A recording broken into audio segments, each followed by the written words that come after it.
আর supreme নির্দেশে প্রতিদিন তালিকা প্রকাশ হবে। হ্যাঁ, প্রতিদিন তালিকা প্রকাশে কমিশন তৈরি। আরো বিস্তারিত এই বিষয়ে জানাতে পারবে সোমরাজ, রয়েছে আমার সঙ্গে।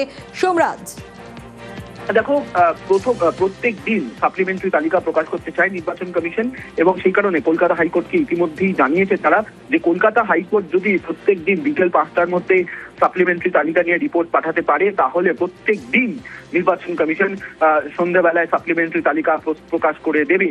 নির্বাচন কমিশন চাইছে যে যেহেতু এখনো পর্যন্ত একাধিক নিষ্পত্তি হয়ে যাওয়ার পরও সাপ্লিমেন্টারি তালিকা প্রকাশ করা হয়নি, তুমি দেখতে পাচ্ছ প্রথম দফায় 10 লক্ষ নামে সাপ্লিমেন্টারি তালিকা প্রকাশ করতে পেরেছে নির্বাচন কমিশন, যেমনটাই কমিশন সূত্রে খবর। সেক্ষেত্রে কমিশন চাইছে যে প্রত্যেক দিন সাপ্লিমেন্টারি তালিকা প্রস্তুত করতে, এবং ইতিমধ্যে নির্বাচন কমিশনের সফটওয়্যারও প্রস্তুত রয়েছে যাতে প্রত্যেক দিন সাপ্লিমেন্টারি তালিকা প্রকাশ করা যায়।